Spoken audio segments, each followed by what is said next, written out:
Hello everyone and welcome back. My name is Mr. Kovold, and in this video I'm going to show you how to write molecular, complete ionic and net ionic equations for chemical reactions. And so in this particular video we're going to do iron 3 acetate reacting with lithium bromide. So let's get into this. So the first thing you want to do is convert or translate your names of the substances to your formulas.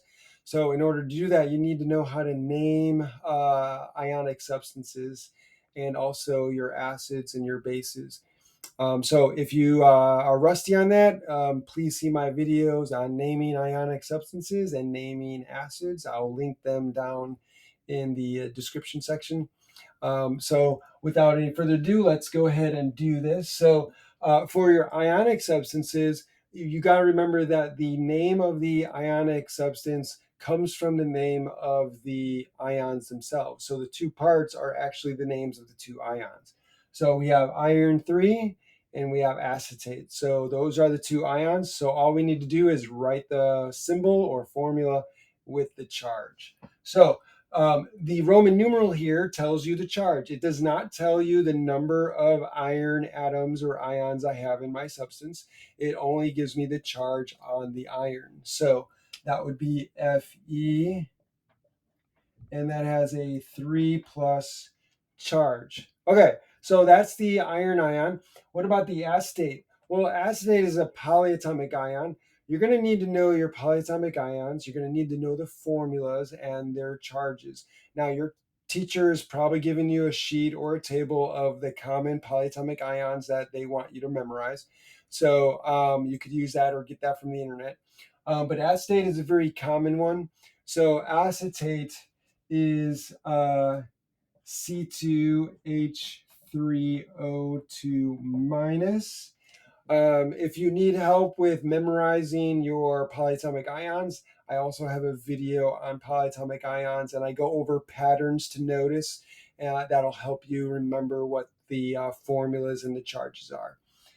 So again, I'll link that in the description as well.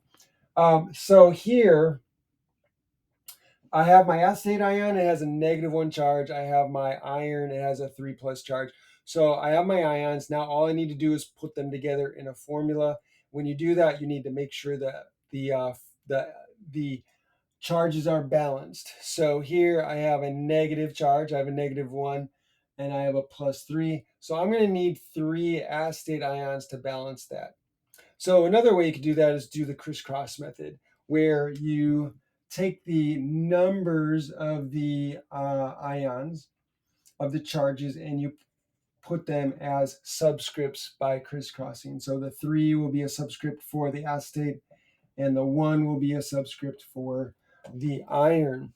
And so we don't write the ones, so we'll just write iron, Fe, and then we'll have 3 of these. So since we have 3 polyatomic ions, we're going to need to use our parentheses. So I'm going to put C2H3O2 in parentheses, and I'm going to put the 3 on the outside. So now I have my formula for iron 3 acetate. So now I need lithium bromide. So lithium bromide, same thing. Lithium bromide is an ionic substance. So again, we're going to break it down into its ions. So we have the lithium ion and the bromide ion. And so lithium is Li.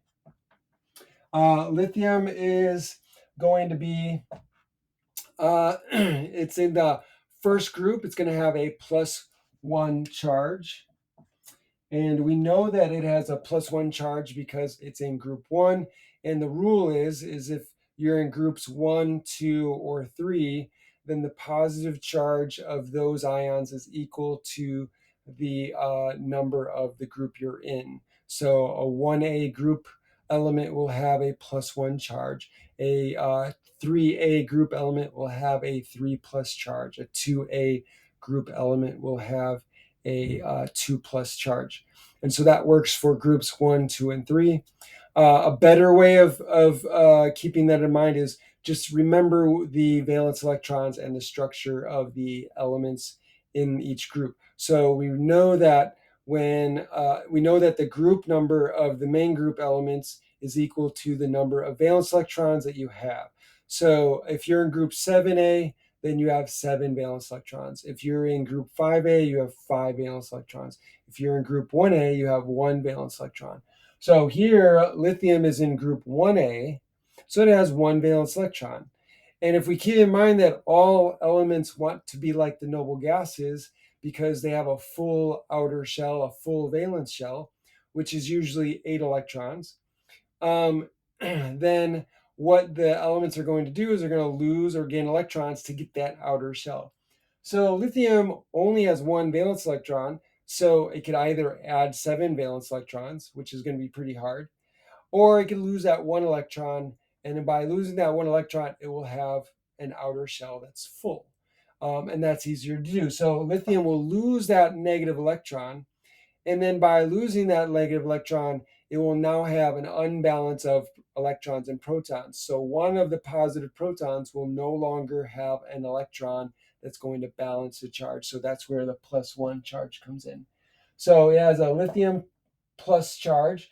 Bromide ion has a -1 charge. So that's going to be Br minus. And so for the same reason, we could know that bromine or the bromide ion has a negative charge on it because it's in the group 7. And the rule is if you're in group 5A through 8A, then the rule is going to be the group number minus 8. So if you're in group 5, that would be 5 minus 8 gives you -3. If you're in group 6, then it'd be 6 minus 8 gives you -2, right? So here, bromine is a halide ion or a halide element. It's in group 7, so 7 minus 8 gives you -1. And again, the better way is to keep track of valence electrons and the octet rule. So for bromine, it's in group 7, so it's going to have 7 valence electrons. The magic number for a full outer shell is 8 for most elements. So it has 7 valence electrons. It only needs 1 more electron to be like a noble gas. So it's easy to get that electron. So if it gets a 1 more electron to get that full shell, that'll be an extra negative charge. And so that's 1 negative on there because it only needs 1 electron to get the noble gas configuration. And so we have a +1 and -1. So those two are going to balance each other out. So we only need 1H, so it's LiBr. So now we have the formulas for our 2 reactants. So let's figure out the products. And so you'll notice that we have 2 ionic substances. So whenever you have 2 ionic substances, that's a dead giveaway that you have a double displacement reaction. And so what that means is that in order to figure out the products, all we need to do is put the inner ions together, and we'll put the outer ions together, and we'll match those up. So when we match them up, we need to make sure we balance the charge. So the iron has a 3+ charge. And then we have the bromine, which has a -1 charge. So we're going to need 3 bromines to balance the charge for the iron 3 ion. So that's going to be FeBr3 for one of our possible products.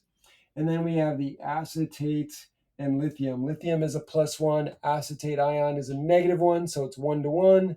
So that's going to be, where's my lithium? Li, and then C2H3O2. So that's going to be our other possible product. So now that we have the formulas for our products and our reactants, all we need to do now is balance the formula, balance the equation, and make sure we have the right states of matter. So we need to do that too. So here we have 1 iron. We have 1 iron, so that's balanced. We have 3 acetate ions, and we have only 1 acetate ion here, so we're going to have to put a 3 coefficient there. So now the acetate ions are balanced. We have 1 lithium here, but we have 3 here, so we're going to have to put a 3 here. So now the lithium is balanced, and we have 3 bromines, or bromide ions, and we have 3 bromide ions, so that's balanced. So everything is balanced now. So, excuse me. So what's left is the states of matter. So to get the states of matter for your ionic substances, is it aqueous? Is it solid? Is we're going to use solubility tables or solubility rules. And so your teacher probably gave you a handout with solubility rules on it or solubility table, or you find it on the internet really easily. If you look up acetates in the solubility table, it will say that acetates are soluble. There's very few exceptions, if any at all. So this is going to be aqueous. So we have AQ for aqueous. And for lithium bromides, bromides are going to be soluble unless you have it with silver or lead 2 ion or a mercury 1 ion. But we have lithium here, which is a group 1 metal. So this is going to be soluble. So that's aqueous. And then what about iron bromide here? So again, your iron bromide is your bromides, as it says again in the rules, all bromides are soluble except for those 3 exceptions. When you have silver, lead 2 ion, or mercury 1 ion, here we have iron. So this is going to be soluble. So this is going to be aqueous. And then what about this one here? We have acetate. Acetates are soluble. There's no exceptions. So this is also soluble. And so everything is aqueous on the reactants and product side. So that is our balanced molecular equation. So now the next thing we need to do is do our complete ionic reaction or equation. And the way we do that is we separate everything that is ionic. If you have an ionic substance that's aqueous, then we're going to separate those ions into their their different ions. So we're going to separate the ions. And so here we have 1 iron. So when we do that, it's going to be Fe3 plus aqueous. And so you'll notice when I write the ions by themselves, I write the charge. When we have the ions as part of a formula, we don't write the charge. So here we write the charge, and it's aqueous. And then I'm going to separate out the acetate. Notice I have 3 acetate ions, so the subscript 3 becomes a 3 coefficient. So again, I don't keep the subscript there because if I write it with a subscript, then that means that the 3 acetate ions are somehow bonded together, and that's not the case. So these are just 3 acetate ions that are needed to balance the charge for the iron. So we're going to write 3 coefficient followed by C2H3O2 minus aqueous. So that's this reactant separated into the ions. And then we're going to do the same thing with our lithium bromide. So we have 3 lithium bromide formulas. So that means we have 3 lithium and 3 bromide ions. So we're going to write 3 Li plus aqueous plus 3 Br minus aqueous. Okay, so now we have our reactants done. Now let's do the products. So same thing, we have aqueous, so we're going to separate the ions. So this is Fe3 plus aqueous plus we have subscript 3 for the bromide ions. So we have 3 bromide ions. We're going to write the 3 as a coefficient. So Br minus aqueous plus, and then we have lithium, and we have 3 lithium and 3 acetate ions. So we're going to write 3 Li plus aqueous plus 3C2H3O2 minus aqueous. And so this is our complete ionic equation. You'll notice that all of the ions are separated. And so that it makes it a complete ionic equation. Now, one of the things you should have noticed, whenever you have ionic substances as reactants that are aqueous, and you have two ionic substances that are aqueous as well, there's nothing going on. This would be no reaction. How do I know this is no reaction? Well, think of it this way. If I have these ions, before I mix them together, I have these ions in one beaker. And then these ions are separated in a second beaker. So in one beaker, I have my iron 3 acetate. So here's my iron 3 acetate in one beaker. And then here I have my lithium bromide in another beaker. So lithium bromide, my iron 3 acetate. Excuse me. So they're in separate beakers. So this is aqueous. So they're floating around. These ions are separated, floating around in their beaker by themselves. And these ions, the lithium and bromide ions, are floating around doing nothing. So they're separated in their beaker. And so they're not really coming together, right? So when I take the two beakers and I pour all of it into one beaker together, so here's my one beaker together. So the fact that they're still aqueous tells you that they're in the solution floating around separately doing nothing. No one is coming together. None of the ions are bonding, forming a substance. They're not reacting. So there's no difference whether they're separated or together, they're doing the same thing. There's nothing going on. So this is no reaction.